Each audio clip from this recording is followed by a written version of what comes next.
Few minutes left here on this edition of Big Ten Today. Of course, Thursday marks leap year, an occasion we get to celebrate only once every 4 years. So in the spirit of leap year, Trent is going to share with you the players that he thinks have made the biggest in-season jumps this year. Well played by you and our producer Pavlos as well. And we start with your alma mater and Marcus Domask and what he's done for the Illini. And I'd say first, it's not easy to make these individual improvements during the season, but for Marcus Domask, and this is somewhat rare as a fifth-year guy, but he is at a new school, non-conference play, just over 11 points a game.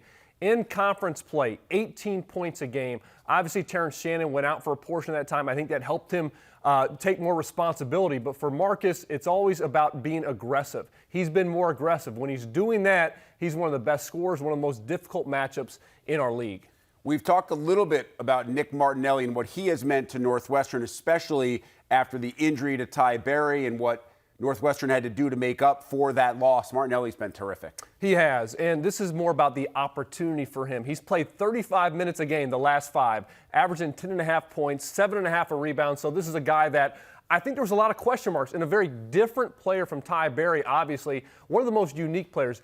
Almost awkward with his game, but terrific footwork, a fantastic feel from about 15 feet and in as a lefty, can step away and knock down threes as well. So a tough matchup because he's just a different type of player. The lefty just makes it a little bit more difficult for the defender, too. You just don't see it all that often. It can be awkward, but it can also be smooth when he shoots that left-handed jump shot, and effective, which is most important. Mackenzie Mbako, he came in, I think, with a lot of pub, but it was the element of trying to work himself in to the game plan and really try to figure out what Mike Woodson wanted from him. There's a few things here, but, you know, with Mbako, 6'8", 215 pounds. I mean, he had the frame coming in, but I think it's his motor, it's his competitiveness, learning how to compete at this level. First 5 games of the season, only 1 game in double figures. He's only had, 4 of his first 5 single figures. He's only had 4 games since then, so in single figures. So he's been a consistent player when he's rebounding the ball. I think that sets him apart with his frame. He can shoot it from the outside, also attacking the basket. He's a pro, that's for sure, but it's been fun to watch his progression, just become more confident, more competitive, his discipline on the defensive end as well. In Iowa City, Tony Perkins still going to run the show. We saw Peyton Sandfort with the triple-double on Tuesday night, but Josh Dix has really provided a great spark late in the year. So they were 0-3.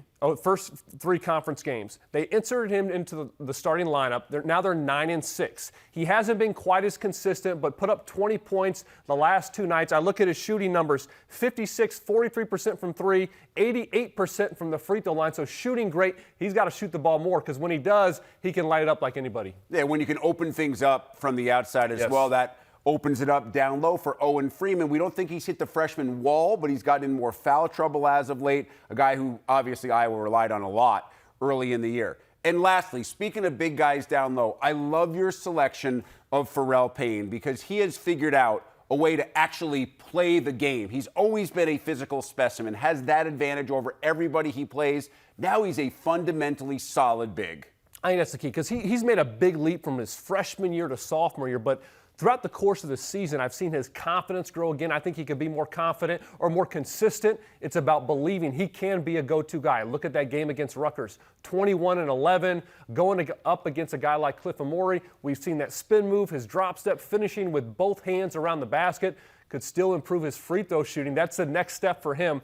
But it's been fun, again, watching his progression. He's going to bring some pain here to close out the season. Well, it's the day before Leap Day, but we hope you enjoy that rare February 29th, the extra day on your calendar. For Trent, I'm Rick. Thanks for the hang on Big Ten Today.